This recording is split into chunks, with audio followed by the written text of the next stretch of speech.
விண்ணரசுக்குள் செல்பவர் யார்? இதை இயேசு கிறிஸ்துவுக்குள் பிரியமான என் சகோதர சகோதரிகளே, இந்த நிமிட நச்சரிக்கை இயேசுவின் நாமத்தில் நான் உங்களை அன்போடு அழைக்கிறேன். விண்ணரசுக்குள் செல்பவர்கள் யார்? தந்தையின் திருவுளத்தின்படி நடப்பவரே, செயல்படுபவரே விண்ணகத்துக்குள் செல்வார் என்று சொல்லி மத்தேயு நற்செய்தி 7ஆம் அதிகாரம் 21, 22 வாசிக்கணும். தந்தையின் திருவுளப்படி நடக்கணும். மத்தேயு 12:50 கூட பேசு பெருமான் சொல்லுவார், வானக தந்தையின் திருவுளப்படி யாரெல்லாம் நடக்கிறார்களோ அவள் எனக்கு சகோதரனும் சகோதரியும் தாயுமாய் இருக்கிறான்னு சொல்லுவார்.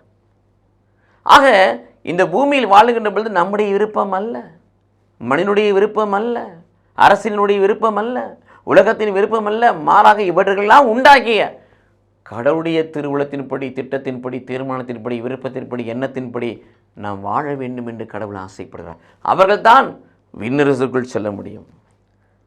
மட்டுமல்ல, ஆண்டவர் சொல்லுகிற வார்த்தைகளை கேட்டு அதன் மீது நம்முடைய வாழ்வை கட்டி எழுப்ப வேண்டும். படிப்படியின் மீது வாழ்வை கட்டி எழுப்ப வேண்டும்.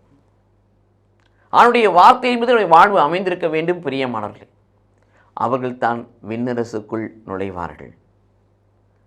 அப்போ தந்தையின் திருவுளத்தை எப்படி அறிவது? ஏசாயா 50ஆம் அதிகாரம் 4 வாசிக்கிறோம். கிடைத்தவனை தன் வார்த்தையால் ஊக்குவிக்கும்படி கற்றதை உணர்த்தும் கடவுள் அதிகாலை தோறும் என்னை எழுப்புகிறார்.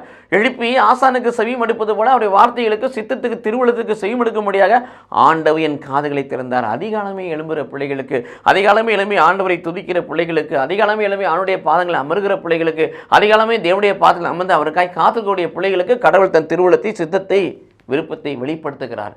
அந்த விருப்பத்தை ஏற்று அதன்படி வாழ்கிற பிள்ளைகள் விண்ணகத்தை சொந்தமாக்கி கொள்கிறார்கள், விண்ணரசுக்குள் நுழைகிறார்கள். விண்ணரசுக்குள் நுழையக்கூடிய பிள்ளைகளாய் நாம் மாற, வாழ, வளர ஆண்டவருடைய திருவுளத்தை பற்றிக்கொள்வோம், இறை ஆசிரியை பெற்றுக்கொள்வோம். ஆமீன்.